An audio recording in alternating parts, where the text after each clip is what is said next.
Voilà, donc ici vous avez le programme de cette matinée. Comme vous voyez, il y a quand même pas mal de possibilités qui vous permettent de démarrer à moindre risque. Alors vous allez voir que toutes ne sont pas possibles pour tout le monde, que certaines sont pas toujours adaptées à toutes les situations. On va essayer d'y voir un peu plus clair lors de cette présentation. Alors, tout d'abord, peut-être, je vais rappeler ce qu'est le 18-19. Donc, c'est un service d'info et d'orientation des entrepreneurs en région bruxelloise. Euh, donc, on essaie de répondre à toutes sortes de questions que vous pouvez vous poser ponctuellement. Ça va être au niveau du choix de la forme juridique, au niveau des plans justement pour démarrer une activité, au niveau des subsides, des financements, des autorisations dont vous avez besoin pour démarrer une activité, etc., etc. Donc ça se passe généralement de manière individualisée. Donc c'est-à-dire que vous pouvez nous joindre soit par téléphone, soit par email et poser toutes les questions que vous voulez. Euh, on fonctionne également normalement avec un guichet physique, mais qui est fermé là depuis le début de la pandémie et qu'on espère pouvoir rouvrir le plus tôt possible. Actuellement, il est en travaux d'ailleurs. On a profité de la pandémie pour faire quelques changements. Et voilà, donc on espère pouvoir le réouvrir début 2022, enfin vers le printemps ou quelque chose comme ça. Donc, euh, donc ça, c'est la partie individuelle, vraiment. Il y a aussi une partie plus collective. Donc, c'est par exemple le séminaire que je donne aujourd'hui.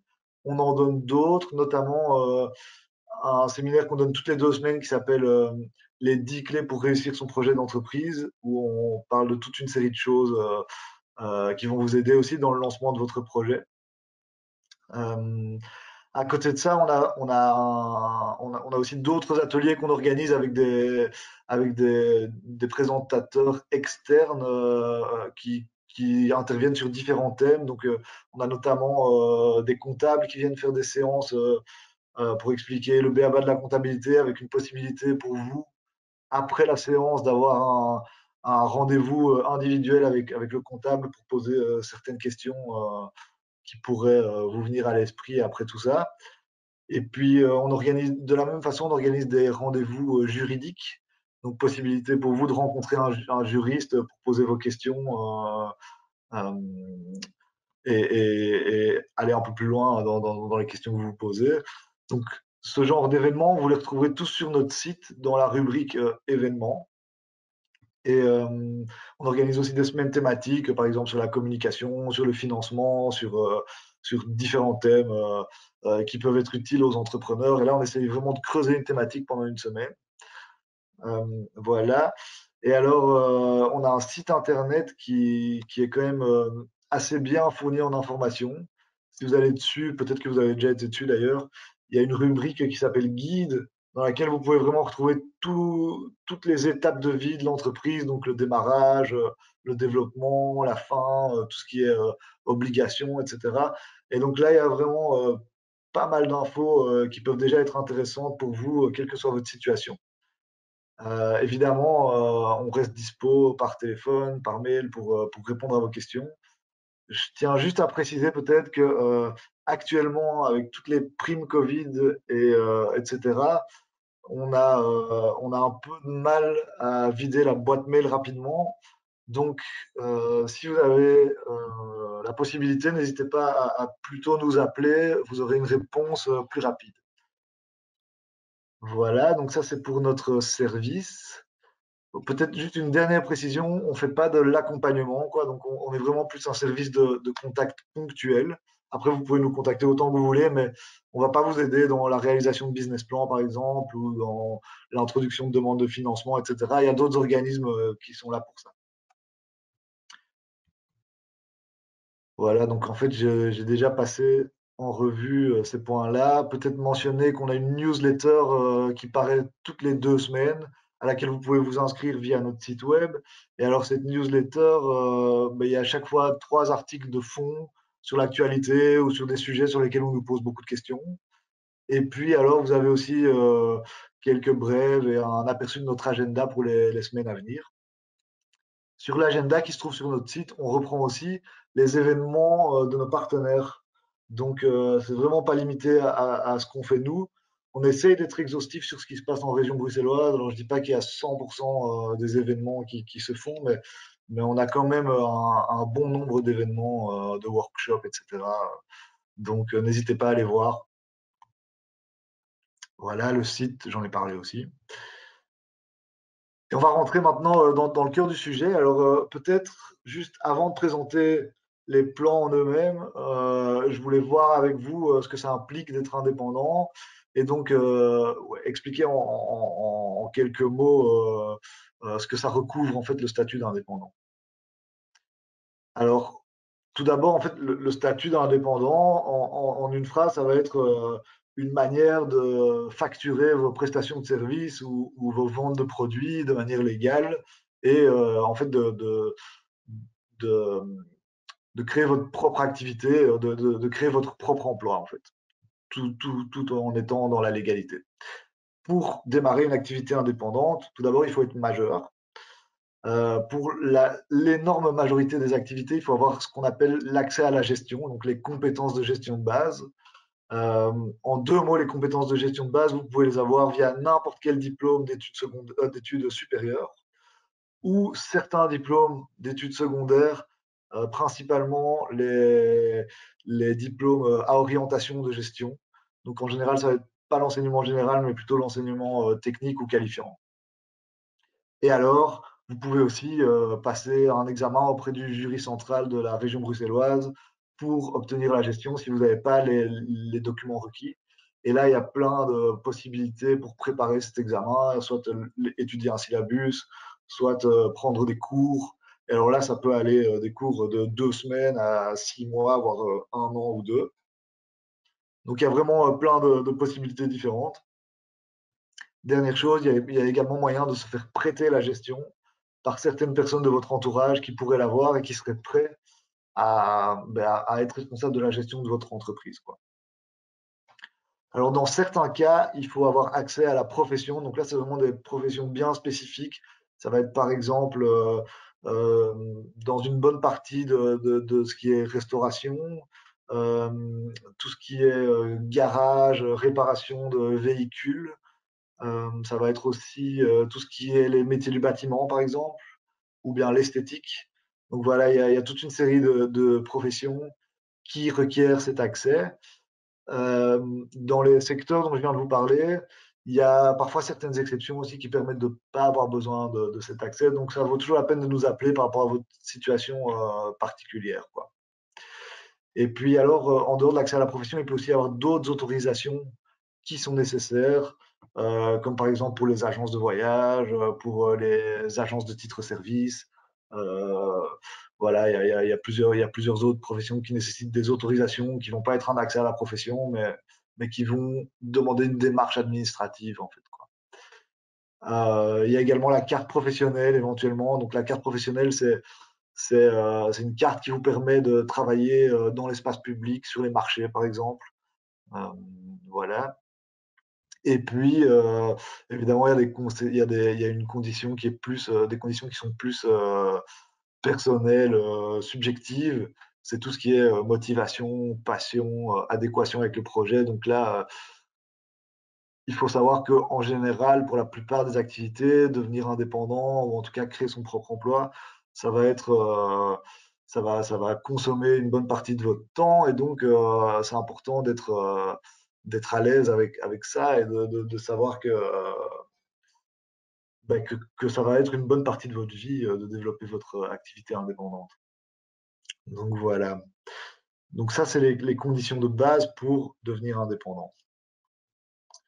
Alors, quand vous devenez indépendant, vous avez aussi certaines obligations.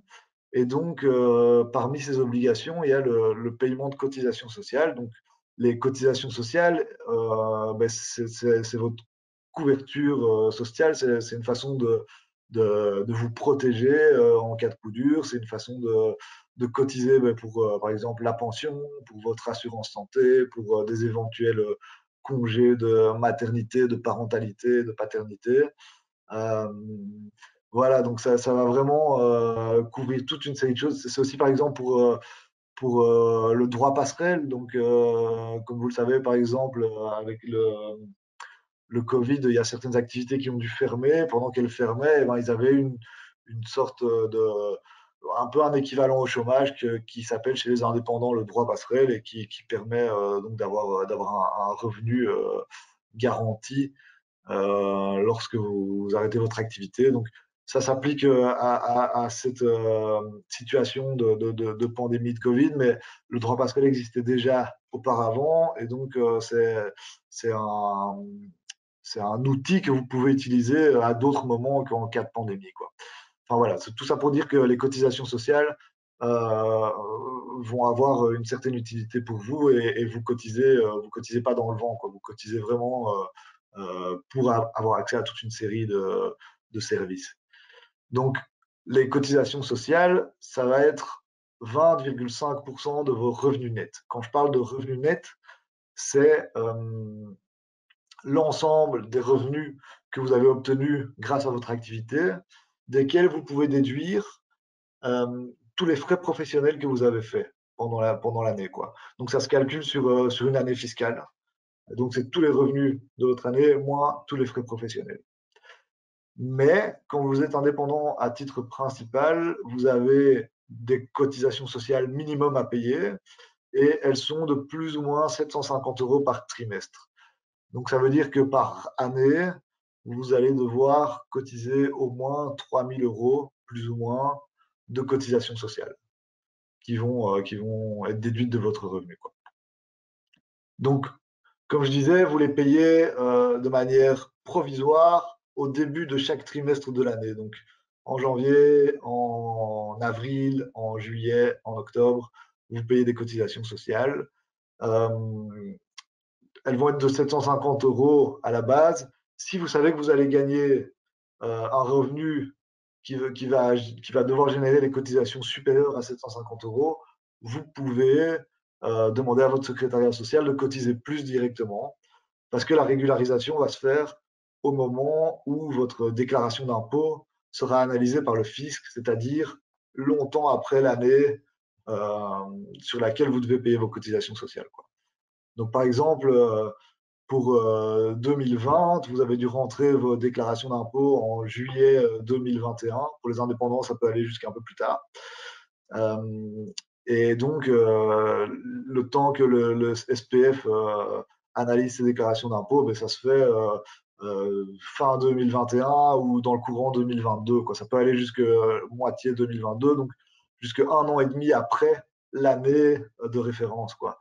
Donc, c'est important de bien faire attention à estimer les cotisations sociales que vous allez devoir payer. Évidemment, le mieux, c'est de les payer trimestre par trimestre et de cotiser un peu plus si vous pensez que vous allez gagner plus. Parce qu'on ne sait jamais que vous ayez fait une bonne année 2020, par exemple, et puis qu'en 2022, vous ayez une moins bonne année, et que là, on vous réclame de, de payer le complément de cotisation sociale de l'année 2020. Et ça peut vite mettre des indépendants dans la difficulté, pour peu que l'année 2022 soit moins bonne que l'année 2020, par exemple. Et donc, comme je disais, donc c'est 750 par trimestre, mais une fois que c'est réévalué, c'est 20,5% des revenus nets. Lorsque vous êtes indépendant complémentaire, c'est un peu différent. Donc là, vous restez protégé par votre statut principal qui va être soit le statut de salarié, soit le statut de demandeur d'emploi. Et donc, à ce moment-là, on va vous demander de payer 80 € par trimestre de cotisation sociale, donc toujours provisoire. Ce qu'il faut savoir, c'est que là, quand vous êtes indépendant complémentaire, les cotisations sociales provisoires ne sont pas minimum. Ça veut dire que si vous gagnez 0, par exemple, eh bien, 1 an et demi après, on va vous rembourser les 80 € par trimestre que vous avez payé. Bon, a priori, je ne vous souhaite pas de gagner 0, ce n'est pas le but quand vous devenez indépendant, mais c'est juste pour l'exemple. Par contre, ça va toujours représenter 20,5% de vos revenus nets, quoi. Donc, il y aura toujours une régularisation à partir du moment où votre déclaration d'impôt sera analysée. Et si vous avez gagné beaucoup d'argent, eh bien, vous allez devoir compléter pour que les cotisations sociales représentent 20,5% de votre revenu net. Donc, au-delà d'un certain niveau de revenu, le statut d'indépendant complémentaire et d'indépendant principal ben, ça va être la même chose en fait. Vous allez payer les mêmes cotisations sociales. Maintenant, vous avez peut-être un filet de sécurité en plus pour un indépendant complémentaire dans le sens où vous n'avez pas un minimum de cotisation sociale à payer en fonction de votre revenu, quoi. Voilà. Alors, les cotisations sociales, elles n'ouvrent pas le droit au chômage. Malheureusement, j'espère que ça va changer un jour. Mais la seule façon pour vous d'ouvrir votre droit au chômage, c'est de travailler en tant que salarié pendant un certain temps. Je ne sais plus exactement combien c'est. Par contre, les cotisations, enfin, par contre, si vous avez le droit au chômage et que vous démarrez une activité d'indépendant et puis que vous l'arrêtez plus tard, vous allez normalement récupérer le droit au chômage tel qu'il était au moment où vous avez arrêté de le percevoir pour démarrer votre activité indépendante. Maintenant, il faut au moins 6 mois entre le moment où vous arrêtez de percevoir vos allocations de chômage et le moment où vous voulez recommencer à les avoir. Ça veut dire que si vous restez indépendant 2 mois et puis que vous espérez récupérer votre chômage, il va falloir encore attendre 4 mois avant de pouvoir récupérer votre chômage tel qu'il était avant de démarrer votre activité, quoi. Et alors, au-delà de 15 ans d'activité, vous perdez également votre droit au chômage. Donc, c'est important à savoir, je pense. Et alors, peut-être aussi un autre truc, c'est si par exemple vous êtes employé, vous quittez votre emploi pour devenir indépendant, donc vous avez en soi droit au chômage, mais souvent quand vous quittez votre emploi de manière volontaire, le même vous donne une pénalité et vous dit que pendant X semaines, vous n'allez pas pouvoir toucher votre chômage parce que vous avez quitté votre emploi volontairement et que vous auriez pu le continuer. Euh, il faut savoir que donc à partir du moment où vous devenez indépendant, le comptage de ces semaines va s'arrêter. Donc si vous arrêtez votre activité indépendante 1 an après, vous allez devoir quand même prester ces semaines de pénalité une fois que vous arrêtez votre statut d'indépendant. Et seulement une fois que ces semaines seront prestées, vous pourrez toucher votre chômage, quoi. Donc c'est vraiment la phrase à retenir, c'est que vous récupérez votre droit au chômage tel qu'il était avant de commencer votre activité. Alors, en plus des cotisations sociales, vous payez aussi l'impôt des personnes physiques quand vous êtes indépendant. Donc, ici, je reste juste dans le statut d'indépendant. Je ne parle pas des sociétés, ok, où c'est un peu différent. Euh, mais la raison pour laquelle je reste uniquement sur l'impôt des personnes physiques, c'est que la plupart des plans dont je vais vous parler maintenant, ben, en général, on démarre l'activité en tant qu'indépendant, même si c'est aussi possible pour la plupart de le faire avec une société. Euh, En général, on commence son activité en tant qu'indépendant et puis si ça fonctionne bien, on passe en société, ce qui est nettement plus facile que de créer une société et puis après de se rendre compte que ça va pas si bien et de repasser après en indépendant. Donc, on a d'autres séances d'infos qui vont plus loin dans l'impôt des sociétés. Et donc là, je me limite à l'impôt des personnes physiques. Donc, comment ça se passe, l'impôt des personnes physiques? C'est un impôt qui se calcule par tranche, d'accord, comme c'est indiqué à l'écran. Sur quoi il est calculé? Il est calculé de nouveau sur votre revenu net annuel. Donc, c'est, comme je le disais tout à l'heure, l'ensemble des revenus que vous faites pendant l'année, moins les frais professionnels. Et les cotisations sociales vont être considérées comme des frais professionnels dans le calcul de l'impôt, c'est-à-dire que vous allez pouvoir déduire vos cotisations sociales et vous payerez votre impôt sur le montant restant après avoir déduit vos frais professionnels et vos cotisations sociales. Alors, sur ce revenu qui vous reste, comme je l'expliquais, votre impôt va être payé par tranche. Donc, tout d'abord, lorsque vous êtes indépendant à titre principal, vous allez avoir une tranche de revenu qui va être non imposable. Cette tranche, j'ai mis ici qu'elle était de plus ou moins 8 890 euros. Pourquoi plus ou moins? Parce qu'en fait, tout d'abord, c'est indexé chaque année et en plus, surtout, ça va dépendre de votre situation personnelle. Donc, quelqu'un qui sera marié, qui aura des enfants, etc. Donc, il y a toute une série de déterminants qui vont modifier un peu ce revenu, quoi. Ok. Mais disons que ça va être la base, quoi, 8 890 euros. Et ensuite, vous avez une tranche d'impôt qui va être imposée à 25%. Donc ici, je mets de 0 à 13 440. Je vous expliquerai pourquoi après, mais en gros, ici, pour quelqu'un qui devient indépendant à titre principal, ça va être entre 8 890 plus ou moins et 13 440. Donc là, sur cette tranche-là, vous payez 25% d'impôt. Ensuite, comme c'est indiqué dans le tableau, entre 13 440 et 23 720, vous payez 40% et ainsi de suite. D'accord? Alors, si par exemple vous avez un revenu imposable de 50 000 euros, vous n'allez pas payer 50% d'impôt sur la totalité de ce revenu. Vous allez payer, enfin, la première tranche de 8 890 sera toujours non imposée. Il y aura toujours une tranche à 25%. Donc, vous aurez vraiment des taux d'impôt différents pour chacune des tranches de votre revenu, quoi. Voilà. Ça, j'espère que c'est clair. Euh, Petite précision, quand vous êtes indépendant à titre complémentaire, eh bien, en fait, il y a une différence de taille.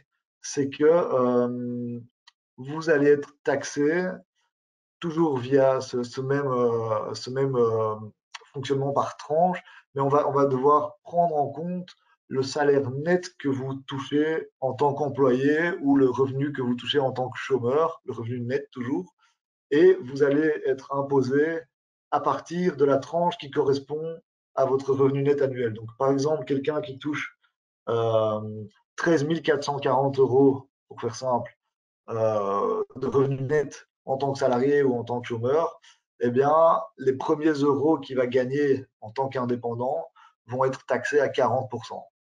Donc, pour être bien clair, le revenu qu'il touche, qu'il perçoit en tant que salarié ou en tant que chômeur, ne va pas être réimposé. Hein. C'est vraiment le revenu que vous touchez en tant qu'indépendant qui sera touché, qui sera taxé dans la tranche correspondante à ce revenu annuel, quoi. Et donc, en fait, la raison, c'est que, par exemple, un salarié a aussi 8 890 euros de revenus non imposables. Donc, via son emploi salarié, il touche déjà cette tranche non imposable, quoi. Et donc, voilà, ça c'est un peu le fonctionnement. Alors, peut-être si vous avez déjà des questions à ce niveau-là, vous pouvez me les poser, soit par oral, soit par écrit, c'est un peu comme vous voulez. Et s'il n'y a pas de questions, je continue, quoi. Pas de questions? Ok, super. C'est que j'ai été clair. Donc, voilà, maintenant on rentre vraiment dans le vif du sujet. Donc, la prime pour indépendant, ça va être le premier plan que je vais vous présenter aujourd'hui. Donc, qu'est-ce que c'est la prime pour indépendant? C'est une prime de 4 000 euros pour toute personne qui est considérée comme demandeur d'emploi inoccupé et qui est inscrit chez Actiris. Il ne faut pas spécialement toucher d'allocation de chômage, mais il faut être inscrit chez Actiris. Alors, cette prime, ça va être une prime de 4 000 euros. Alors, si vous démarrez votre activité avant le 31 décembre de cette année, ça va être majoré à 4 750 euros parce que la région a décidé de la majorer pendant la période de Covid. Alors, c'est possible que les 4 750 euros soient prolongés au-delà de décembre, mais on n'a encore aucune info à ce niveau-là. Donc, je reste sur le principe que ce sera 4 000, mais gardez quand même une petite alerte si vous êtes intéressé par cette prime. Donc, cette prime, elle va être étalée sur les 6 premiers mois de votre activité. Euh, je regarde juste la question. Ouais, donc cette prime, c'est vraiment pour les gens qui se lancent en indépendant à titre principal. Donc, c'est pas pour les indépendants complémentaires, en effet. Il y a d'autres plans qui vont fonctionner pour les indépendants à titre complémentaire. Alors, Donc, elle est versée sur les 6 premiers mois de votre activité de manière dégressive. Donc, vous recevez 1250 euros le premier mois. Et puis, c'est dégressif jusqu'au 6e mois où vous recevez 250 euros de prime. Alors, pour pouvoir en bénéficier, il faut habiter une des 19 communes, être demandeur d'emploi inoccupé, comme je disais. Au début de l'accompagnement, je vais vous expliquer après ce qu'il en est de cet accompagnement. Alors, il ne faut pas avoir été indépendant à titre principal dans les 2 années qui précèdent la demande que vous faites et ne pas avoir bénéficié de la mesure tremplin ou des coopératives d'activité, qui sont 2 plans dont je parlerai juste après la prime pour indépendants. Donc, c'est pas compatible, c'est des mesures qui ne sont pas compatibles entre elles. Alors, donc, il faut se lancer indépendant à titre principal et donc être dans les conditions. Donc là, c'est comme je l'ai expliqué au début, donc c'est être majeur, etc.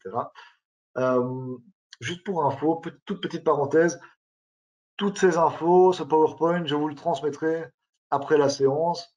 Donc, vous aurez tout ça, chez vous, quoi. D'accord? Donc, se lancer comme indépendant à titre principal. Et alors, il faut se faire accompagner par une structure d'accompagnement agréée par la région bruxelloise. Donc, il y a 9 structures agréées. Donc, c'est les 5 guichets d'économie locale, Credal, IL, Job Yourself et MicroStart. Donc, en fait, ce sont des organisations avec lesquelles vous allez devoir prendre contact avant d'introduire la demande de prime. Et ces organisations, en fait, à la base, leur rôle, c'est d'accompagner les porteurs de projets dans le processus qui va les mener à la concrétisation de leur entreprise, quoi.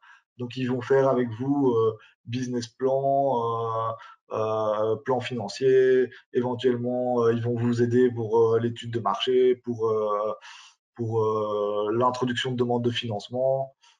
Ça c'est leur rôle de base. Ici, dans le cadre de la prime, ben, ils vont discuter, vous prenez rendez-vous avec eux, ils vont discuter avec vous, voir un peu où en est votre projet. Si c'est nécessaire, ils vous accompagneront pour avoir un projet qui tient la route. Et si c'est pas nécessaire, eh bien, ils vous remettront directement un visa de départ, un papier qui s'appelle un avis d'opportunité positif et qui va vous permettre de demander la prime. Je vois qu'il y a une question, donc je vais vite regarder. Les 20,5% de cotisation sociale pour l'indépendant complémentaire est basé sur quoi?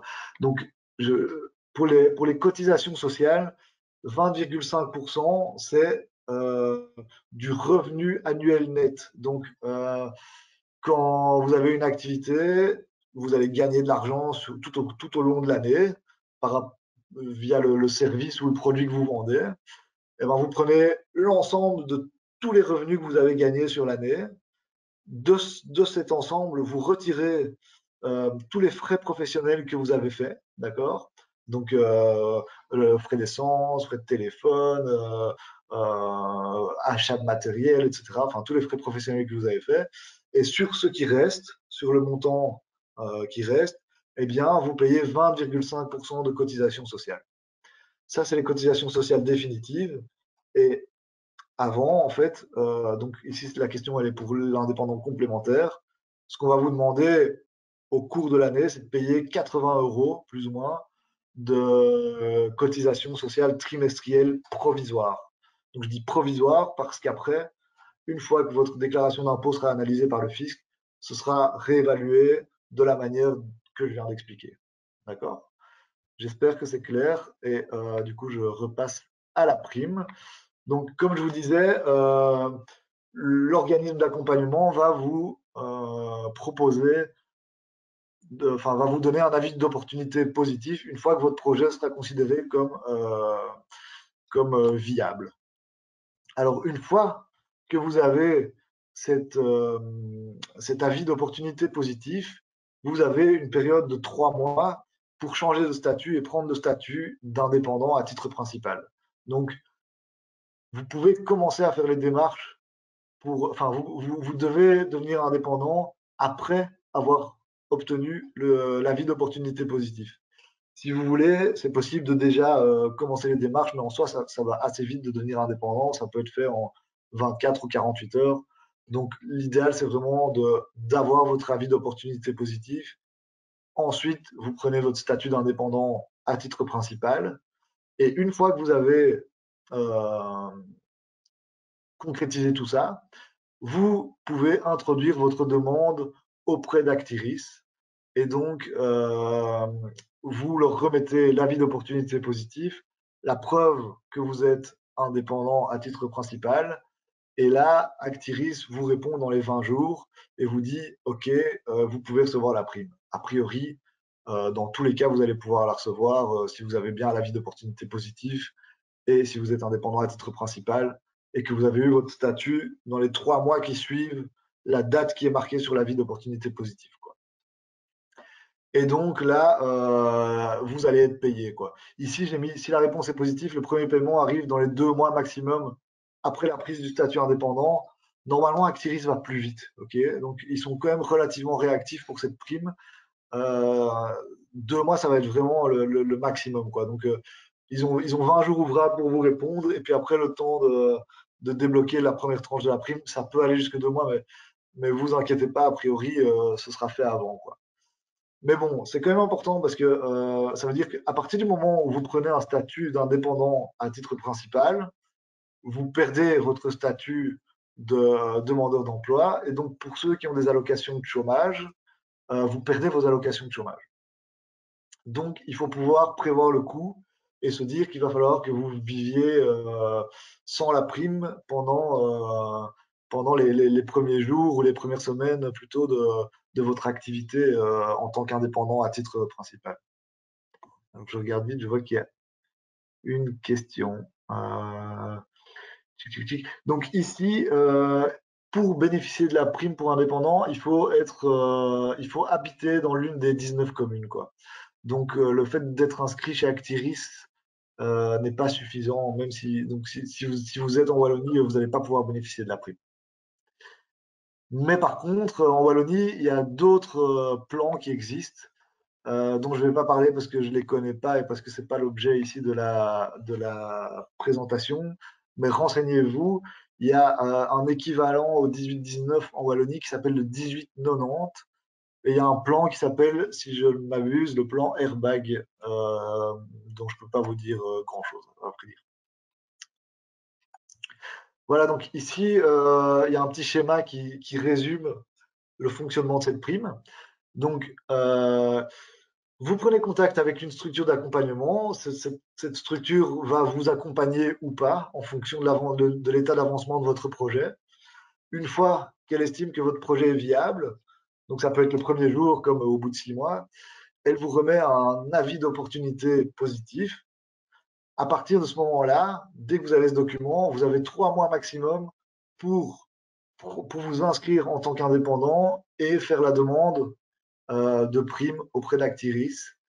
Donc, donc voilà, une fois que la demande est faite, vous avez un accompagnement prime. Donc l'accompagnement, en quoi il consiste? C'est vous devez voir la structure d'accompagnement qui vous a suivi en amont, au moins, je crois, 2 fois sur l'ensemble des 6 mois pendant lesquels vous allez toucher la prime.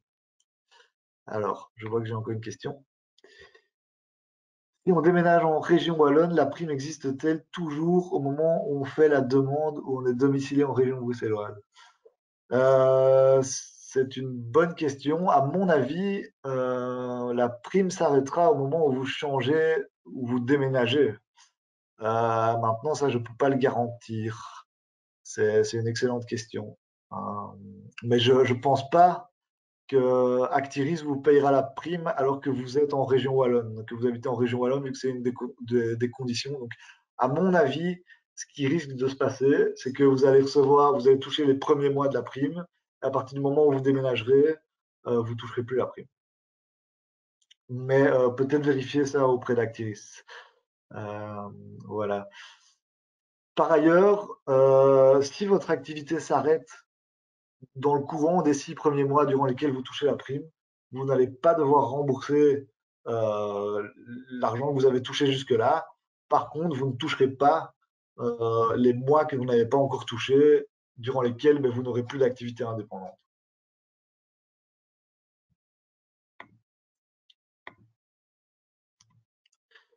Voilà, donc pour rappel, à partir du moment où vous devenez indépendant à titre principal, ben, vous perdez vos allocations de chômage et vous devez payer les cotisations sociales trimestrielles, quoi. Client ou pas client, je mets. Donc, en effet, donc là, quand vous êtes indépendant à titre principal, les 750 € par trimestre sont un minimum de cotisation sociale à payer. Donc, ça revient quand même à 3000 € par an que vous allez, enfin, c'est un frais que vous êtes sûr d'avoir, quoi. Voilà, je remets une remarque aussi sur le délai de paiement. Comme je vous le dis, a priori, Actiris est assez réactif. Donc normalement, ça va relativement vite, mais il faut quand même prévoir le coût. Donc ça, j'en ai déjà parlé. Voilà. Voilà, je ne sais pas si vous avez des questions par rapport à la prime ou si c'était clair. N'hésitez pas, en tout cas, si vous voulez. Euh, ok, je suppose que tout était bien clair jusqu'ici. Alors je passe au plan tremplin. Donc le plan tremplin indépendant, ça va être une autre manière de démarrer son activité à moindre risque.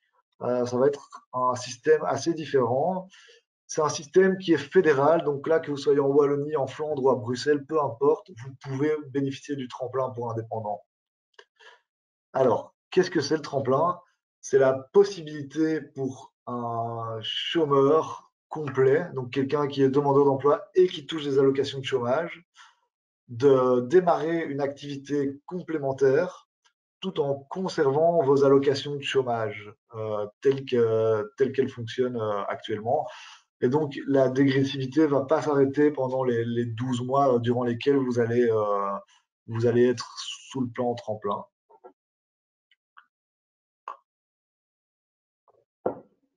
Donc, vous avez un statut d'indépendant à titre complémentaire. Ça veut dire que votre statut principal, ça reste le statut de demandeur d'emploi. Donc, vous avez toujours certaines obligations qui sont liées à ce statut, comme devoir chercher un emploi. Alors, ça, c'est dans la théorie, en tout cas. Dans la pratique, je ne pense pas qu'Actiris va vous obliger à prendre un emploi alors que vous êtes en train de développer une activité indépendante. Mais ça reste quand même intéressant de le savoir. Donc, par contre, ça implique qu'Actiris, enfin, que l'ONEM ne va pas accepter n'importe quelle activité. Donc, d'abord, il y a deux exceptions qui ne peuvent pas rentrer sous le statut de tremplin. C'est tout ce qui est activité artistique. Ne me demandez pas pourquoi, je n'en ai aucune idée, je ne sais pas pourquoi, c'est un peu bizarre. Et aussi toute activité qui pourrait être exercée en tant qu'employé. Donc là, ils chassent un peu la problématique du faux indépendant, c'est-à-dire un employeur qui va vous demander de prendre un statut d'indépendant pour faire un job chez lui, à temps plein par exemple, et donc qui devrait en fait vous donner un statut de salarié, quoi, mais qui, pour ne pas payer de charges sociales, va vous demander de prendre un statut d'indépendant à titre principal, enfin de prendre un statut d'indépendant. Donc en fait, pour les gens qui se poseraient la question parce qu'ils ont qu'un client, euh, le truc, ça va vraiment être lié au lien de subordination qu'il y a entre le client et vous, quoi. Donc, vous pourriez n'avoir qu'un seul client et démarrer quand même une activité avec tremplin parce que, voilà, je sais pas, vous faites une mission de consultance et que vous voulez vous lancer comme consultant et que c'est un truc qui va durer 4 jours ou même, je sais pas moi, un mois. Ça va être une possibilité. Par contre, si c'est quelqu'un qui vous engage et qui vous demande de faire un temps plein et qui gère vos horaires et qui est à qui vous avez, enfin, avec qui vous avez vraiment un lien de subordination, qui va être votre chef, ça va pas être possible via le plan tremplin. Et alors, l'ONEM est aussi frileux par rapport à certaines professions.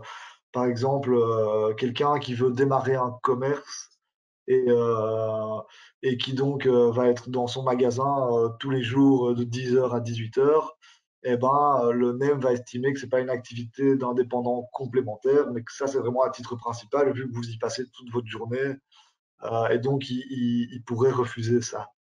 Après, dans certains cas, ça peut être possible. Par exemple, je ne sais pas si vous avez un pop-up store ou si vous avez des horaires réduits et que vous le justifiez auprès de l'ONEM, ben, ça va être possible, quoi. Sinon, tout type d'activité est vraiment possible en dehors des exceptions que je viens de citer. Alors, pour pouvoir utiliser le plan tremplin, donc il faut être demandeur d'emploi indemnisé. Il ne faut pas avoir exercé cette activité en indépendant à titre principal dans les 6 années qui précèdent, d'accord? Et il ne faut pas avoir bénéficié de la mesure tremplin dans les 6 années qui précèdent. Donc ça, c'est vraiment les conditions pour pouvoir utiliser ce plan. Alors, ce plan, avant de passer à la procédure, j'aurais dû mettre ce point-là avant, je reviendrai au slide après.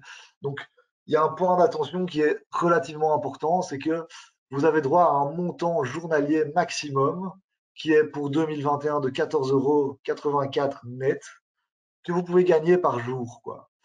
Donc, ça veut dire que vous pouvez gagner plus ou moins 385 € par mois ou 4 600 € par an, d'accord? Et au-delà de ce montant-là, eh bien, vous allez devoir rembourser une partie ou tout votre chômage. Donc, par exemple, quelqu'un qui a un revenu journalier de 16 euros, eh bien, de 16 € net, eh bien, l'administration va lui demander de rembourser 1,16 € par jour de chômage, en fait. OK? Donc, le plan tremplin, en fait, c'est vraiment un plan qui s'adresse à des personnes qui n'ont aucune garantie d'avoir des clients ou bien alors qui ont vraiment des frais professionnels relativement importants qui vont leur permettre de descendre leur montant, enfin leur revenu net journalier en fait. Et donc, il faut vraiment faire attention à ça parce que c'est un montant qui est relativement faible. Donc, si vous avez peu de clients, je ne sais pas si vous démarrez par exemple une activité dans le paramédical et que vous avez encore 0 client, mais que vous voulez vous lancer pour voir comment va démarrer votre activité, ça peut être bien parce que vous avez votre filet de sécurité du chômage. Et si les premiers mois, vous avez un, deux ou trois patients ou zéro, eh ben, vous aurez toujours votre chômage qui vous permettra de vivre, quoi. Maintenant, si vous êtes sûr d'avoir déjà 10 clients par jour ou si vous êtes sûr d'avoir des ventes pour je sais pas moi, 1 000 € par mois, eh ben, ça ne vaut pas la peine de prendre le plan tremplin parce que vous allez vous retrouver avec un chômage à devoir rembourser et donc ce ne sera pas adéquat, ce ne sera pas le plan le plus intéressant. Dans ce cas-là, il vaut mieux par exemple prendre la prime pour indépendant, quoi. Donc ici, j'explique aussi comment le revenu journalier est obtenu. Donc c'est vous prenez votre revenu annuel net imposable, donc c'est tout ce que vous avez gagné moins vos charges, y compris cotisations sociales, et vous le divisez par 312, et là vous avez votre revenu annuel. Ce qui est hyper important avec le tremplin, c'est que de nouveau, l'administration, elle va évaluer votre montant, votre revenu annuel net au moment où elle analysera votre déclaration d'impôt, quoi. Donc, c'est-à-dire 1 an et demi après l'année de référence, quoi. Ce qui veut dire que votre chômage, vous allez continuer à le toucher normalement durant toute l'année durant laquelle vous serez en tremplin. Et c'est seulement après qu'on vous demandera éventuellement de rembourser une partie de votre chômage. Donc, c'est vraiment important de bien faire sa compta et de savoir plus ou moins quel est votre revenu journalier. Comme ça, vous pouvez éventuellement mettre une partie de côté, histoire de ne pas avoir de mauvaises surprises 1 an et demi après, au moment où vous ne toucherez plus le chômage et où vous devrez rembourser en plus une partie, quoi. Donc là, c'est vraiment important, quoi. Alors, je vois que j'ai une question, donc je vais regarder parce qu'elle se prête bien. La prime tremplin, c'est uniquement pour les personnes qui se lancent en indépendant complémentaire. Oui, donc en fait, tremplin, oui, vous êtes indépendant complémentaire parce que votre statut principal va rester celui de demandeur d'emploi, en fait, quoi. Donc, ça reste votre statut principal. Et en fait, au terme des 12 mois écoulés sous tremplin, eh bien, vous pouvez choisir soit de quitter votre statut d'indépendant et alors de continuer à percevoir vos allocations de chômage de la même façon, soit vous ne faites rien, et alors là, vous passez en indépendant à titre principal. Et ça, évidemment, ça veut dire que vous perdez vos allocations de chômage et votre statut de demandeur d'emploi au terme de l'année écoulée, quoi.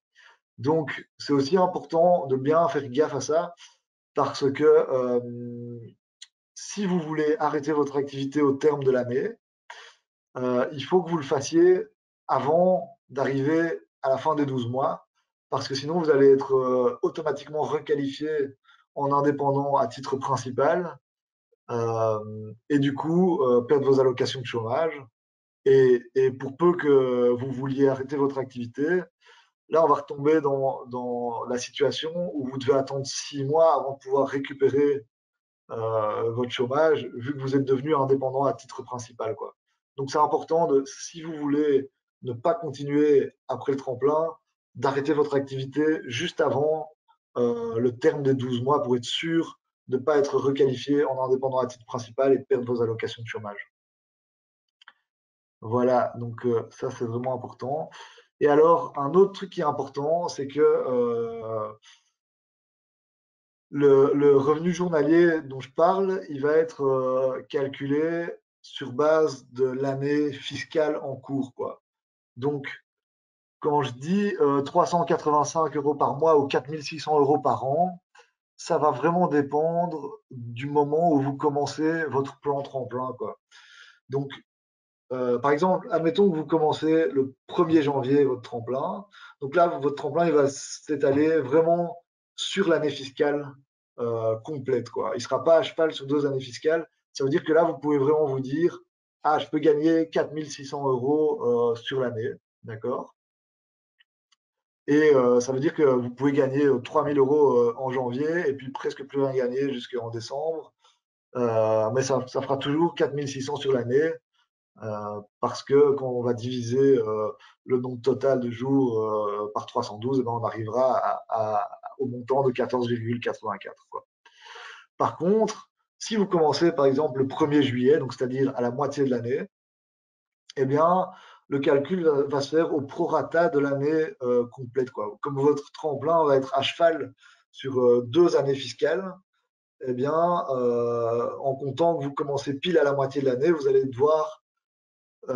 pas pouvoir dépasser, par exemple, 2300, donc qui est la moitié de 4600 sur la première année, et 2300 sur la deuxième année fiscale, qui va être les 6 premiers mois de la deuxième année, en fait, quoi. J'espère que c'est clair, ça. Donc, c'est vraiment, il faut que ce soit au prorata de l'année en cours, quoi. Voilà. Euh, je reviens à la page précédente qui explique la procédure. Donc, pour bénéficier du plan tremplin, il faut remplir un formulaire qui se trouve sur le site de l'ONEM. Donc, ça s'appelle le formulaire C1C. Et ce formulaire, vous allez devoir le remettre auprès de votre organisme de paiement. Donc, c'est-à-dire, si vous êtes syndiqué, ce sera auprès de votre syndicat. Et si vous n'êtes pas syndiqué, ce sera à la CAPAC.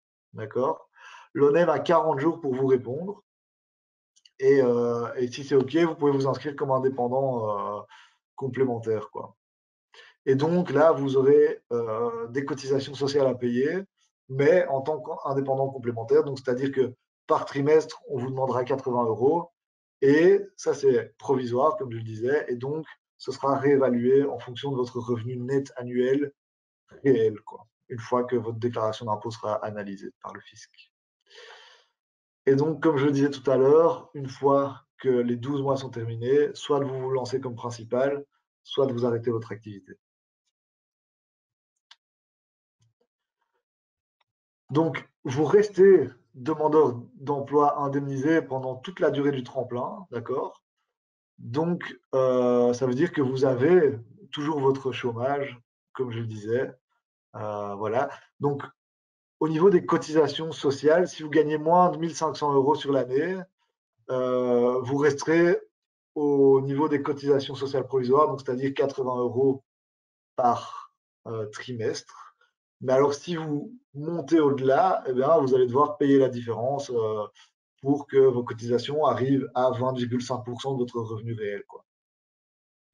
Et alors, Deuxième point, que j'ai déjà expliqué aussi, mais qui est important, si votre revenu est plus haut que 4 600 € net sur l'année, donc de nouveau avec le petit bémol de être à cheval ou pas sur l'année fiscale, il faudra que vous remboursiez une partie de vos allocations de chômage, quoi. Et c'est 2 ans plus tard ou 1 an et demi plus tard. Donc, c'est vraiment important de bien tenir à jour votre compta, histoire de ne pas avoir de mauvaises surprises 2 ans après.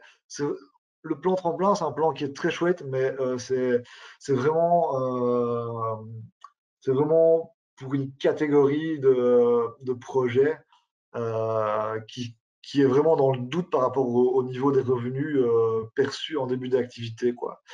Et c'est vraiment important de bien suivre sa compta, histoire de ne pas avoir de mauvaises surprises une fois que vous êtes régularisé, quoi.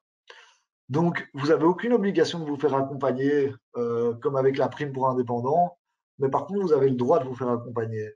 Et tous les organismes d'accompagnement que j'évoquais tout à l'heure, c'est des organismes qui font un accompagnement gratuit.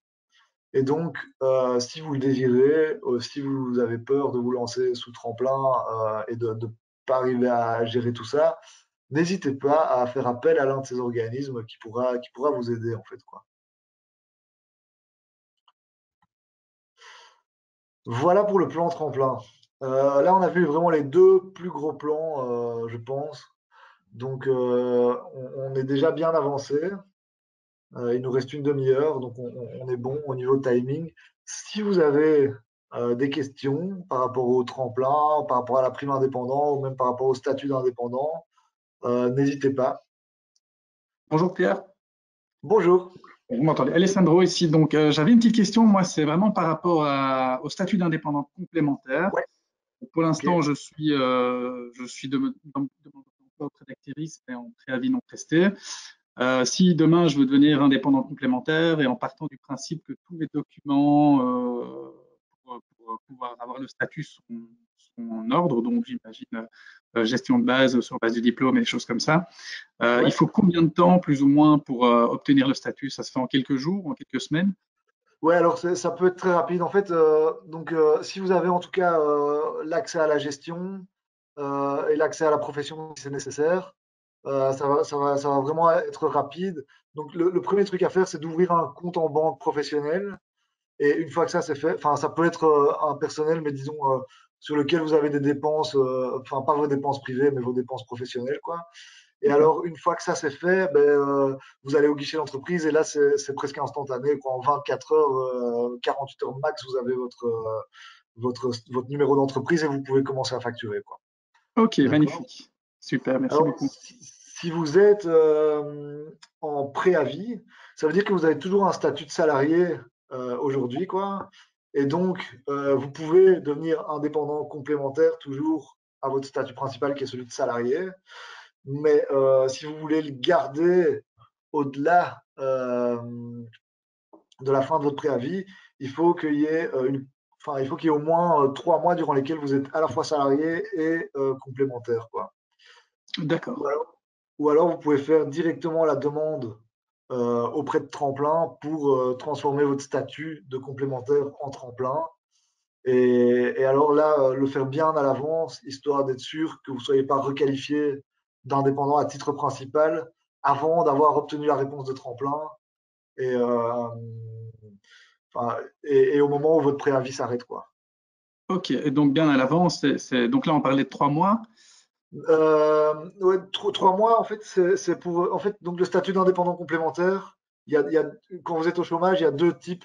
C'est soit le tremplin, soit un statut que vous avez conservé pendant 3 mois en même temps que le statut de salarié, en fait, quoi. D'accord, ouais. D'accord? Et donc s'il n'y a pas les 3 mois concomitants durant lesquels vous êtes à la fois salarié et demandeur d'emploi, il faut bien prévoir le coup pour que vous passiez sous tremplin, parce que sinon, vous allez être qualifié en indépendant à titre principal, en fait, quoi.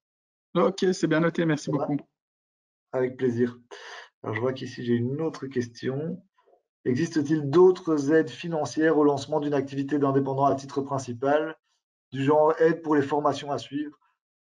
Oui, alors il existe d'autres aides. Je vais pas trop les aborder ici parce que c'est vraiment pas l'objet. On en parle pas mal dans notre autre séance d'info qui est 10 clés pour réussir son entreprise, son projet à Bruxelles. Mais alors, vous pouvez aller voir sur le site de Bruxelles Économie et Emploi. Donc c'est économie-emploi.brussels. Et alors là, vous allez dans l'onglet Gérer une entreprise et puis soutien financier, quelque chose comme ça. Et là, vous avez tous les subsides qui existent en région bruxelloise et il y a notamment des aides à la formation, des aides à la consultance, des aides pour la mise en place d'un site web, pour l'achat de matériel qui sont liés à différents critères. Pour la grande majorité de ces aides, il faut avoir déjà un statut d'indépendant pour en bénéficier, mais il est quand même possible d'avoir certaines aides avant son statut d'indépendant. Et là, c'est une aide qui s'appelle, je ne sais plus, préparation d'un projet ou quelque chose comme ça. Euh, et par contre, pour bénéficier de ces aides, il faut aussi passer par un guichet d'économie locale ou un organisme agréé qui va s'assurer que vous ayez bien un projet concret derrière, histoire que la région vous donne pas de l'argent sans que vous deveniez indépendant, quoi. Voilà, donc ça c'était juste une parenthèse, je m'arrête là, mais donc le site c'est bien économie-emploi.brussels.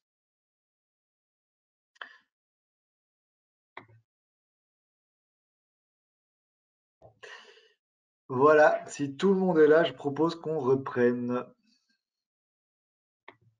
Alors, donc jusqu'à présent, on a vu la prime pour indépendants et le plan tremplin. Alors maintenant, on va passer aux coopératives d'activité. Donc à Bruxelles, elles sont au nombre de 4, mais comme vous voyez, il y en a 3 qui se situent dans la même organisation qui est Job Yourself. Et alors, il y a Air Coop. Euh, on va discuter de tout ça tout de suite. Alors, qu'est-ce que c'est les coopératives d'activité? C'est en fait la possibilité de tester son projet pendant 18 mois sans devoir prendre un statut d'indépendant, quoi. Et donc, en fait, ce qui va se passer, c'est que vous allez facturer vos prestations de services ou vos ventes de produits via le numéro d'entreprise de la coopérative d'activité. Et donc, vous allez pouvoir, pour ceux qui ont des allocations de chômage ou d'autres allocations alternatives, vous allez pouvoir conserver vos allocations pendant la durée de ces 18 mois, en fait, durant lesquels vous allez tester votre activité. Et dans ce cas-ci, dans le cas de Job Yourself, enfin dans le cas des coopératives d'activité, la dégressivité du chômage est bloquée au deuxième palier. Donc là, on a déjà un élément qui va être différent du tremplin, dans lequel vous pouvez aussi garder vos allocations de chômage. C'est que dans le tremplin, la dégressivité continue normalement. Dans les coopératives, elle s'arrête au deuxième palier.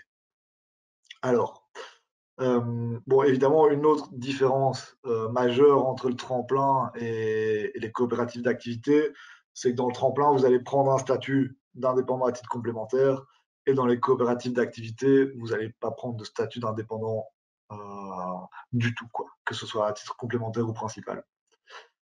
Euh, et par ailleurs, les coopératives d'activité sont accessibles à une catégorie de personnes plus large, dans le sens où vous n'êtes pas obligé d'être demandeur d'emploi indemnisé, euh, mais vous allez pouvoir avoir d'autres statuts qui vont vous permettre de passer par là, quoi.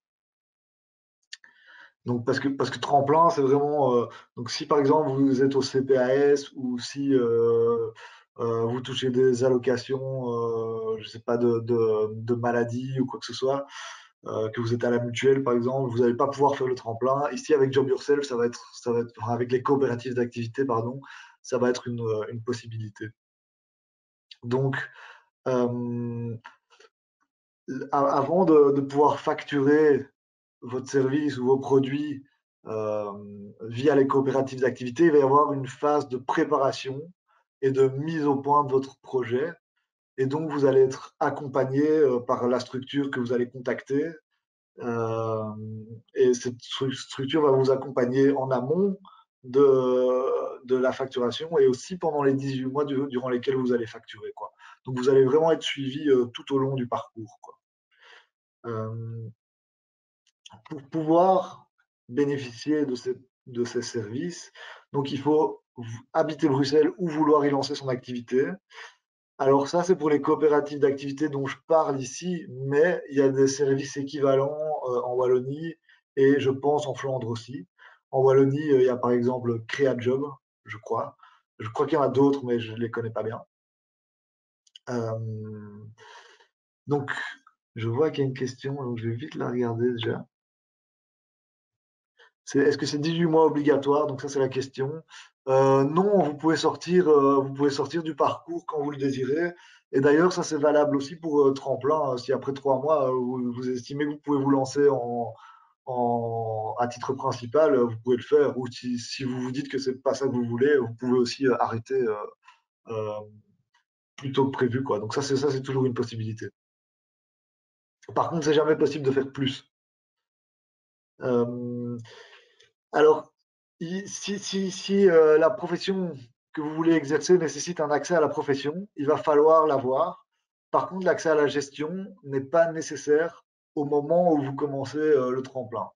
Il va falloir que vous vous engagiez à faire les démarches pour l'obtenir. Mais si vous ne l'avez pas au début du tremplin, il n'y a pas de problème, vous pouvez quand même rentrer dans la phase de facturation. Je regarde. Ouais, donc tout ça, je vais aborder. Ici, on demande si c'est gratuit. Alors non, vous payez quand même. Enfin, il y a une partie de votre revenu qui va être reversée à la coopérative et qui va en fait servir notamment de frais administratifs et pour l'accompagnement que vous allez recevoir. Et ces frais, je crois que c'est 6,5% de votre revenu. Euh, donc, c'est pas valable pour toutes les activités. Il y a certaines activités qui vont pas être possibles. Donc, notamment, si vous avez un bail commercial pour un commerce ou un restaurant sur 3 ans, ça ne va pas être possible parce que la coopérative est simplement pas prête à prendre le risque de signer un bail pour votre activité alors qu'il y a une possibilité que vous l'arrêtiez, vous êtes toujours dans une phase de test, quoi.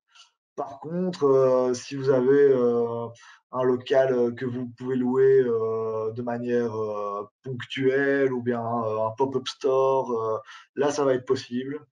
Donc voilà, ça va un peu dépendre de votre situation, donc ça vaut la peine d'aller voir. Pour toute activité qui va requérir des investissements importants, donc je ne sais pas si vous voulez mettre en place une chaîne de production pour produire n'importe quoi et que vous devez acheter des machines, etc. Ça ne va pas être possible non plus. Euh, donc, dès que vous avez des trop gros investissements, ça ne passera pas via Job Yourself. C'est vraiment pour les activités que vous pouvez démarrer euh, comme ça, sans rien, en fait, quoi, grosso modo. Ça marche pas pour le transport de personnes. Donc, si vous voulez vous lancer en Uber ou en taxi, c'est pas possible. Bon, en dehors du fait que les Uber sont interdits à Bruxelles à partir d'aujourd'hui. On verra pour combien de temps. Et alors, pour tout ce qui est import-export hors de l'Union européenne, ça va pas être possible non plus, notamment parce que ben, c'est la coopérative qui gère votre comptabilité et que s'ils doivent commencer à gérer toutes les particularités liées aux règles de compta entre tous les différents pays hors de l'Union européenne, ça devient vraiment trop compliqué pour eux à gérer. Donc voilà, c'est important de regarder si votre activité se prête bien à la coopérative d'activité, si c'est possible de le faire. Alors, donc, comment ça se passe? Donc, dans un premier temps, vous participez à une séance d'infos qui va un peu vous expliquer plus en détail que je ne le fais la façon dont ça se passe et le concept de la coopérative d'activité. Ensuite, une fois que vous avez participé à cette séance, vous pouvez voir d'abord si votre activité va pouvoir rentrer dans le cadre de la coopérative et vous pouvez choisir si vous commencez ou pas l'accompagnement pour rentrer dans ce processus. Alors, ici, il va y avoir une phase de préparation durant laquelle vous allez avoir des séances collectives et individuelles pour préparer votre projet et le rendre prêt à passer dans la phase de facturation. Alors, c'est 6 mois maximum, mais si votre projet, donc PAF, c'est prêt à facturer. Donc, si votre projet est déjà concret et solide, il va y avoir moyen de sauter cette phase de préparation et de rentrer directement en fait dans la phase prêt à facturer. Alors, au niveau du timing, ça va quand même être un peu plus long que le tremplin. Il va vous falloir, en général, il faut au moins un mois. Ouais, en fait, c'est pas tellement plus long que le tremplin. Le tremplin, ça va être un mois et ici, ça va être aussi au moins un mois pour pouvoir faire votre première facture via Job Yourself. Donc, si vous voulez commencer, parce que vous avez une activité qui commence la semaine prochaine, ça ne marchera pas via Job Yourself. Ou en tout cas, il faudra que vous facturiez différemment pour cette activité dans la semaine qui suit. Donc, une fois que votre activité est prête à démarrer, donc vous avez une période de 18 mois durant laquelle vous pouvez facturer. Pendant toute cette période, Job Yourself ou Aircoop va gérer la comptabilité de votre activité. Donc, ça veut dire que vous allez vraiment pouvoir vous concentrer sur votre métier, sur tout ce qui est devis, facture quand même, mais vous pouvez transmettre tout ça à Job Yourself ou Aircoop, et eux vont encoder tout ça et gérer tout ça et s'assurer que vos impôts soient payés, etc., vos cotisations sociales. Donc en fait, vous en payez pas vraiment, hein, mais ça va rentrer dans une partie des frais, quoi. Ensuite, à la fin du test, vous pouvez choisir donc soit de vous lancer en tant qu'indépendant, ou alors d'arrêter votre activité et de continuer à percevoir vos allocations de chômage, dont la dégressivité va reprendre du coup au terme des 18 mois. Alors ici, je note aussi via coopérative, donc il y a un autre système sur lequel je ne vais pas m'éterniser non plus, mais qui s'appelle les coopératives d'emploi et qui est en fait une façon aussi de vivre de son activité tout en étant salarié d'une structure. Et donc, ça vous donne une certaine sécurité de l'emploi, mais il faut pouvoir garantir à la coopérative que vous allez facturer enfin, que vous avez une certaine régularité dans votre facturation et que vous allez pouvoir facturer pour un montant minimum par mois via votre activité. Donc. Et donc, la coopérative d'emploi va vous engager comme salarié, en fait, et gérer toute votre compta, etc., et vous remettre un salaire net au terme de chaque mois. Voilà. Et donc, ici, donc, coopérative d'emploi, dont je viens de parler, c'est une petite parenthèse, c'est vraiment différent de la coopérative d'activité, qui est le plan dont je parle de manière plus globale ici au sein de ce point, quoi. Et donc, pendant les 18 mois, comme je dirais, toute la gestion administrative est assurée par la coopérative et vous êtes accompagné, quoi. Donc, c'est quand même assez chouette dans le sens où si vous n'êtes pas sûr de vous ou quoi que ce soit, eh ben, ça peut être un bon moyen de fonctionner, quoi. Donc là, avec la coopérative d'activité, vous gardez votre statut de demandeur d'emploi, que vous soyez indemnisé ou non, ou bien alors de salarié. Il y a même moyen de le faire en tant que salarié. Bon, alors là, il y a peut-être moins d'intérêt, mais donc, quel que soit, a priori, il y a moyen de le faire aussi, par exemple, en tant qu'étudiant. Je ne sais pas s'il y a des étudiants ici, mais c'est une possibilité de s'adresser à la coopérative d'activité. Et donc, 2 petites secondes, hein, j'arrive dans le.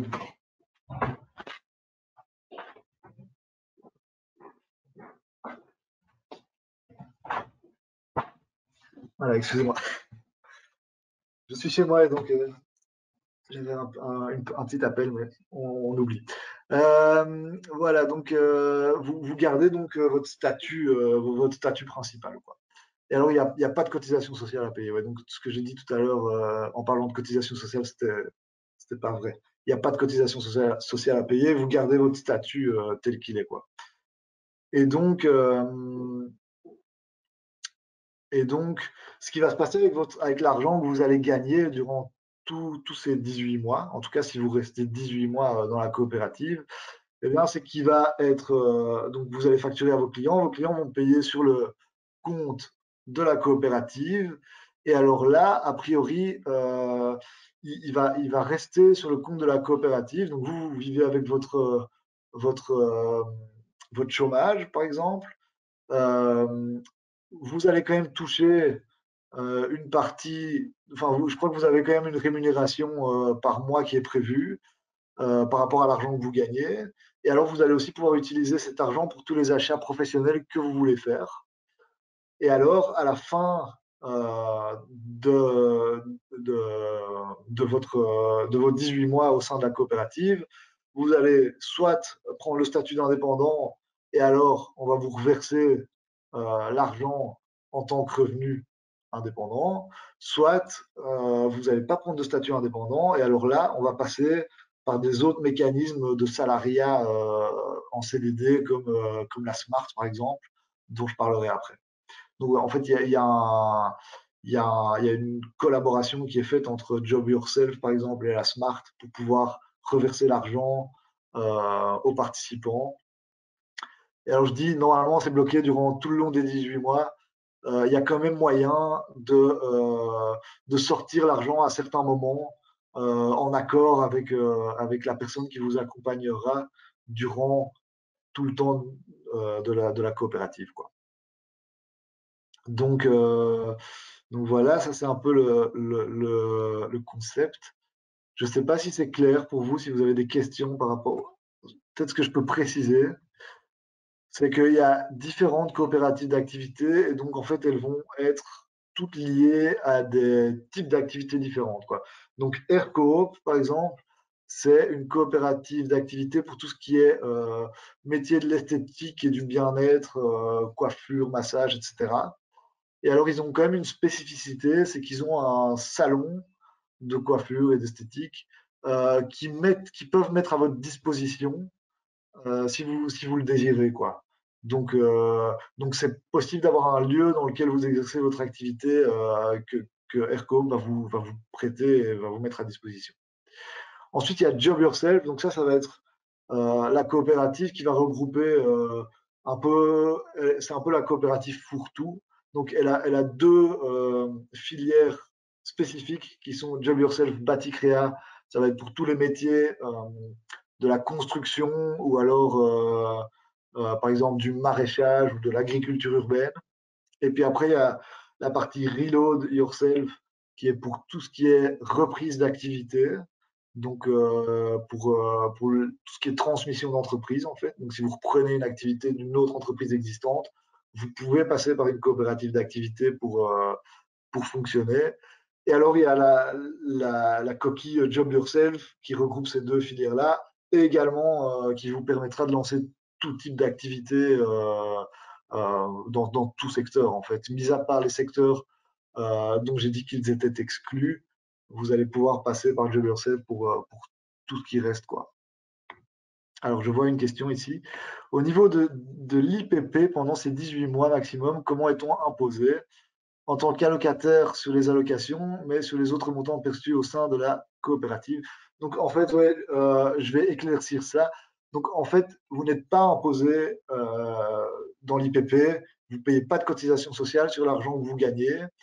Par contre, au moment où l'argent va sortir de la coopérative pour revenir chez vous, donc que ce soit en tant qu'indépendant au terme de l'activité, et ben là, en fait, vous allez facturer à la coopérative qui va vous verser un revenu. Et donc, toute cette enveloppe va être considérée comme un revenu au moment où vous serez indépendant. Et donc, ça additionnera à vos autres revenus et sera pris en compte dans le calcul de vos cotisations sociales et de l'impôt des personnes physiques à ce moment-là. Donc ça, c'est une possibilité. Soit vous arrivez à le sortir, soit vous ne prenez pas de statut d'indépendant ou vous le faites sortir via le salariat, comme j'expliquais, sur plusieurs moments au sein de, durant les 18 mois. Et alors là, c'est via la Smart. Et ça, je vais expliquer en détail, mais en gros, la Smart, euh, c'est du salariat, donc c'est un contrat à durée déterminée. Et donc, la Smart vous paye un revenu net sur lequel tous les impôts, etc., ont été prélevés à la source en amont, comme quand vous êtes salarié dans n'importe quelle entreprise ou organisation, voilà, en tant que salarié, quoi. Donc ça, c'est les façons de faire sortir l'argent. Alors, vous pouvez aussi l'utiliser pour vos frais professionnels. Et donc là, évidemment, si vous l'utilisez pour vos frais professionnels tout au long des 18 mois, eh bien, il ne va pas être taxé du tout parce que c'est des frais professionnels. Donc ça, c'est la même chose que quand vous êtes indépendant. Et d'ailleurs, l'idéal, c'est d'arriver à faire sortir l'argent soit en frais professionnels, soit en salariat, même si je vous expliquerai la Smart après, vous verrez que c'est pas le plus avantageux, mais l'idéal, c'est de faire le maximum de frais professionnels durant les 18 mois parce que une fois que vous sortez l'argent en tant que revenu, au terme des 18 mois, ça va s'additionner à tous vos autres revenus et donc ça va vous faire une enveloppe euh, imposable qui va être plus importante vu que vous allez avoir de l'argent qui a été accumulé pendant 18 mois, plus l'argent des prestations que vous allez facturer ou des produits que vous allez facturer durant le reste de votre année fiscale. Et du coup, ça va gonfler votre enveloppe imposable et ça va peut-être vous faire monter dans des tranches d'impôts supérieures, quoi. Donc là, il faut voir un peu. Mais l'idéal, c'est de faire des frais professionnels. Après, voilà, il faut aussi vivre et faire sortir l'argent de telle ou telle façon. Ça reste nécessaire aussi, quoi. Donc voilà. Euh, voilà, je ne sais pas si vous avez encore des questions sur les coopératives d'activité, si c'est plus ou moins clair pour vous. Pour info, à la fin, une fois qu'on aura passé tous les plans en revue, je ferai encore un petit récap de tout. Ouais. Du coup, je passe à la suite parce que je vois qu'il est 59, donc ça va aller assez rapidement le reste. Donc, les aides financières sont-elles aussi applicables quand on est en coopérative d'activité? Alors, les aides financières, si vous parlez des subsides dont j'ai parlé tout à l'heure, c'est non. Donc, il faut être entreprise pour bénéficier des subsides. Et là, quand vous êtes en coopérative d'activité, vous n'avez pas de statut d'indépendant.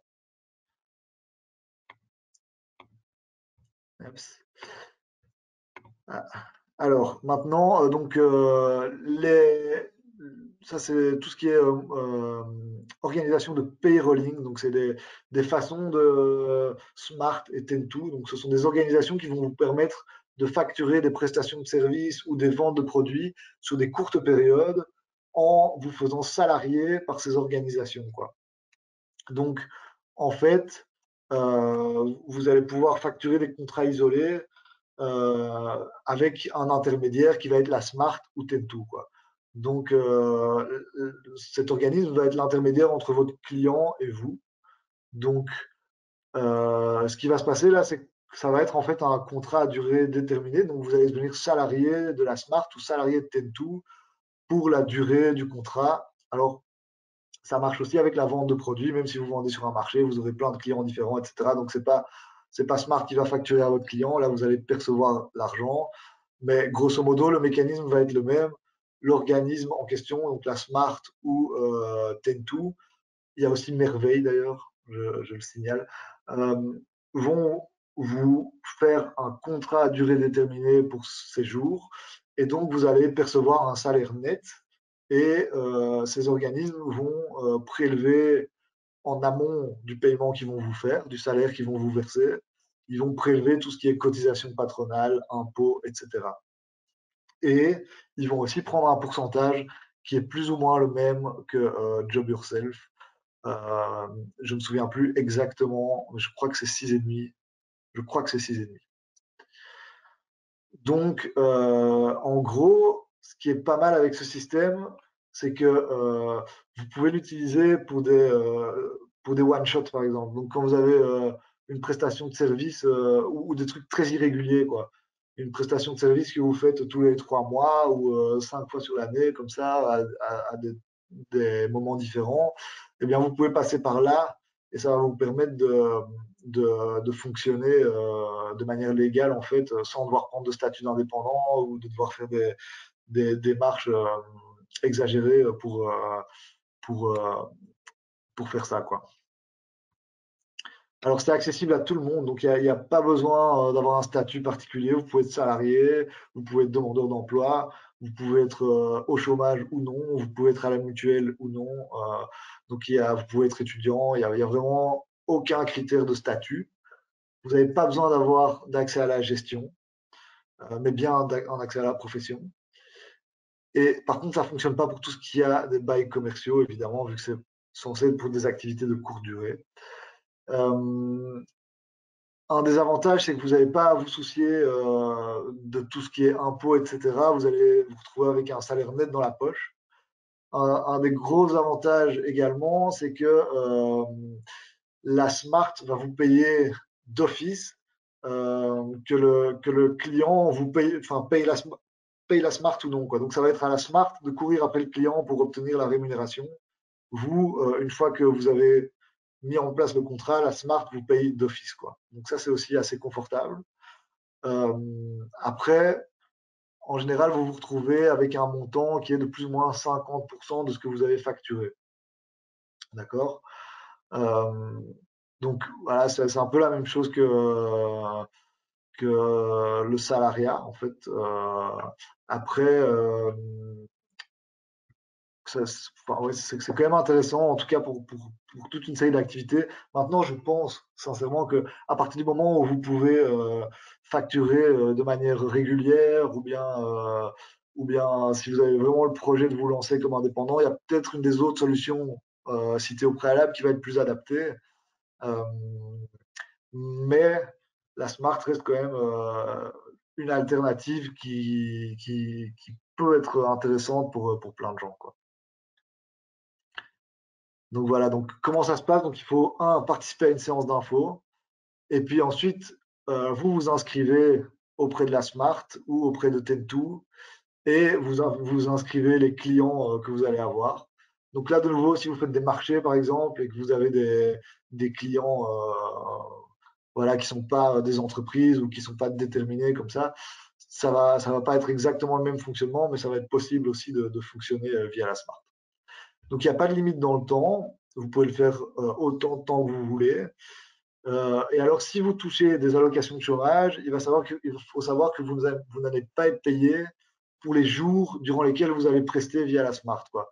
Donc, ces jours-là, les jours où vous êtes actif via la Smart, il faut noircir les cases euh, de votre carte de chômage. Donc, votre statut de base reste inchangé et vous ne prenez pas de statut indépendant. Donc voilà, vous êtes salarié et donc on vous paye un revenu net. Donc vous, personnellement, n'avez pas à payer les cotisations sociales ou les impôts. Par contre, la Smart va le faire pour vous en amont, quoi. Et donc vous aurez uniquement un revenu net que vous pouvez dépenser entièrement, quoi. Donc il y a pas de mauvaise surprise, quoi. Il y a aucun moment où on vous demande de rembourser l'argent que vous avez perçu via ce moyen-là. Est-ce que c'est clair? Si vous avez des questions, n'hésitez pas. Sinon, je passe au dernier point. Alors, dans 10 minutes maximum, on aura fini. OK? Donc, je déborde un peu, mais voilà. Donc, comme ça, vous voyez. Donc, Erasmus for Young Entrepreneurs, c'est un programme que je vais vous présenter en 2 secondes. Donc là, ça va être plus un programme qui vous permet de préparer votre activité et d'apprendre ce que c'est vraiment le métier d'entrepreneur. Donc en fait, c'est un programme européen qui vous permet de faire un échange en tant que jeune entrepreneur ou en tant que futur entrepreneur et d'aller chez un entrepreneur expérimenté dans un autre pays participant, donc à l'étranger ici, et d'apprendre vraiment le métier d'entrepreneur auprès de cette personne. Et donc d'apprendre aussi votre métier, c'est-à-dire ben, vous pouvez en fait développer toutes sortes de compétences, quoi, soit des compétences entrepreneuriales, vraiment apprendre ce que c'est en dehors de mon métier d'être entrepreneur, soit apprendre des techniques spécifiques qui pourraient se rapporter à votre métier ou une compétence particulière dont vous avez besoin pour gérer votre métier. Donc là, c'est vraiment pour tous les secteurs possibles et imaginables. Et la Commission européenne vous donne une bourse mensuelle qui va de 560 à 1100 euros par mois Et, et donc, elle vous donne ce montant pour que vous puissiez, comme soutien à la vie dans le pays dans lequel vous allez vous trouver. Et donc, la bourse, elle est vraiment déterminée par le niveau de vie du pays dans lequel vous allez vous rendre, quoi. Donc, si vous êtes intéressé par ce programme, vous pouvez prendre contact avec moi parce que c'est moi qui le gère, en tout cas au sein de Hub Brussels. Et vous pouvez aussi aller voir sur notre site sur lequel il y a toutes les informations et tous les critères d'éligibilité, quoi. Mais donc, c'est vraiment, avec ce programme-là, vous ne prenez pas de statut d'entrepreneur, vous préparez vraiment votre activité pour quand vous revenez ou si vous voulez vous lancer à l'étranger, euh, c'est la même chose, quoi. Et donc, une fois que vous êtes inscrit au programme, vous avez accès à une base de données d'entrepreneurs à l'étranger que vous pouvez contacter et avec lesquels vous pouvez voir euh, si un échange est possible. Voilà. Alors, je vois que j'ai encore une question ici. Y a-t-il une limite d'âge? Non, il n'y a pas de limite d'âge, c'est une très bonne question. Donc, le titre du programme est assez trompeur vu que ça s'appelle Erasmus for Young Entrepreneurs, mais c'est jeune dans le sens euh, nouveau entrepreneur, c'est-à-dire que pour pouvoir participer, il faut uniquement donc soit être porteur de projet. Alors là, il faut montrer que vous avez un projet concret avec un business plan.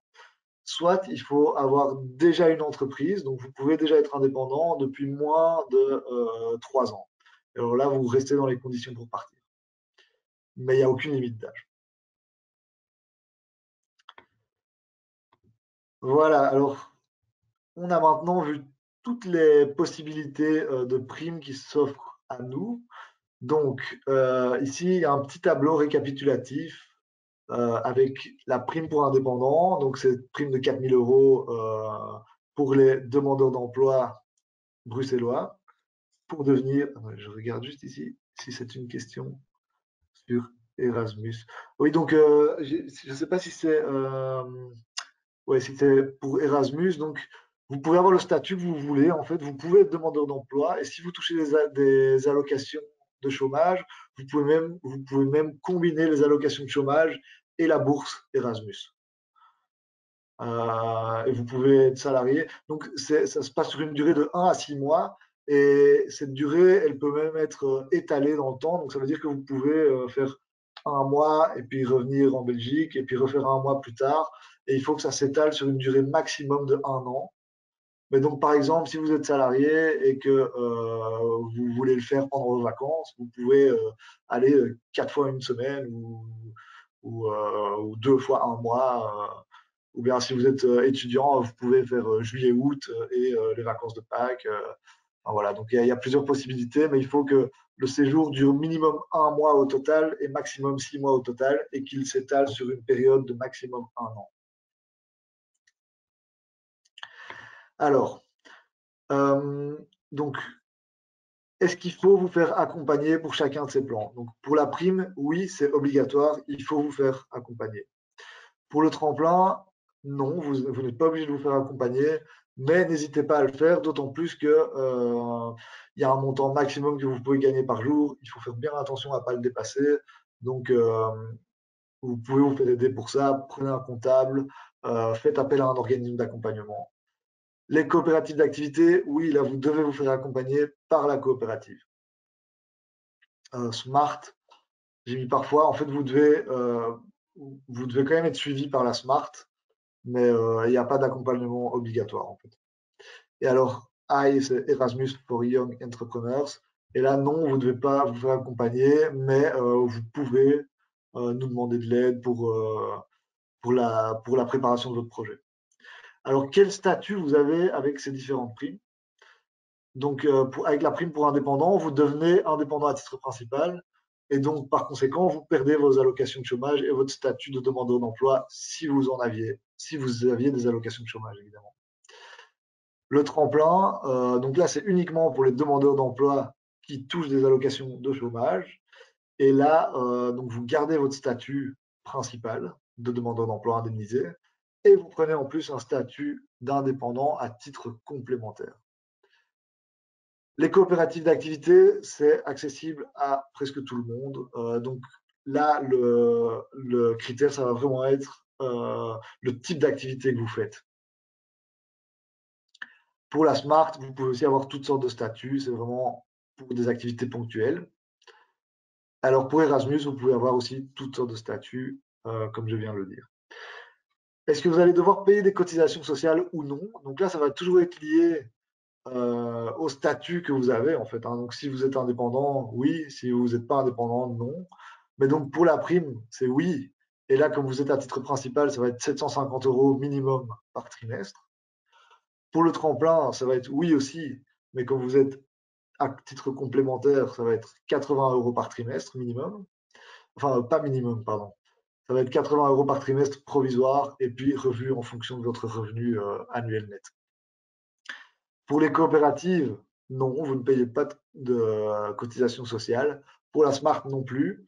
Et pour Erasmus non plus. Alors, est-ce que vous pouvez garder vos allocations de chômage en même temps que vous faites ce plan? Pour la prime, ça va être non. Donc là, vous devenez indépendant à titre principal, vous perdez votre statut de demandeur d'emploi. Pour le tremplin, c'est oui. Donc pendant 12 mois, vous pouvez garder votre statut de demandeur d'emploi avec la dégressivité qui va avec. Pour les coopératives, c'est oui pendant 18 mois avec un gel de la dégressivité après le deuxième palier. Smart, ça va être ben oui, sauf les jours durant lesquels vous travaillez pour la Smart, là, vous ne toucherez pas d'allocation de chômage. Et alors, pour Erasmus, c'est oui, vous pouvez conserver vos allocations de chômage si vous en touchez. Et alors, l'accès à la gestion, il va être nécessaire pour la prime et pour tremplin. Coopérative, vous devez vous engager à l'obtenir pour la fin du test. Pour la Smart et pour Erasmus, ce n'est pas nécessaire. Donc voilà, là, vous avez un bon aperçu de toutes ces primes. Pour info, si vous inscrivez à la newsletter du 18-19, il y a un article qui va sortir là-dessus la semaine prochaine ou la semaine d'après, enfin début décembre. Alors je vois ici que j'ai une question. Donc la dégressivité après le deuxième palier. Donc en fait, quand vous touchez des allocations de chômage, eh bien elles sont dégressives. Et en fait, ici, c'est juste pour dire qu'il y a un stade auquel la dégressivité de vos allocations de chômage va s'arrêter, quoi. Donc peut-être qu'elles vont diminuer un peu au début de votre test, mais à partir du moment où vous atteignez ce deuxième palier qui est déterminé par l'ONEM. En fait, je ne sais pas exactement à combien d'argent ça correspond, mais à ce stade, eh ben, vos allocations de chômage sont gelées et la dégressivité s'arrête, quoi. Alors, les pays pour Erasmus, donc c'est les 27 pays de l'Union européenne plus la Grande-Bretagne et une dizaine d'autres pays qui sont plus ou moins en Europe continentale. Alors, dans les pays qui s'en écartent un peu, il y a la Turquie, par exemple, l'Arménie, mais ça reste toujours proche de l'Europe. Et alors, il y a un programme spécial qui s'appelle iGlobal qui vous permet de partir dans des destinations plus lointaines, comme New York, la Californie, le Québec, Ontario, euh, euh, etc. Il y a quoi d'autre? Je ne sais plus. Il y a Singapour, Israël. Enfin bref, il y a quelques destinations, mais là, c'est maximum 3 mois. Et vous pouvez me joindre pour l'Erasmus, bien sûr. Ouais. Allez peut-être regarder déjà notre site et n'hésitez pas à me joindre par après. Aujourd'hui, je ne vais pas être disponible, par contre, mais la semaine prochaine, n'hésitez pas. Ou alors vous m'envoyez déjà un mail aujourd'hui et on peut en discuter. Voilà. Si vous avez d'autres questions, n'hésitez pas. Et sinon, ben, j'espère que cette séance vous aura appris ce que vous cherchez à savoir. N'hésitez pas à nous appeler au 18-19 si vous avez un doute, si vous voulez une précision par rapport à votre situation personnelle. On pourra vous répondre et vous aider dans votre recherche d'informations. Voilà, en tout cas, merci pour toutes vos questions, merci pour votre attention et je vous souhaite à tous une excellente journée et un très bon week-end. Au revoir.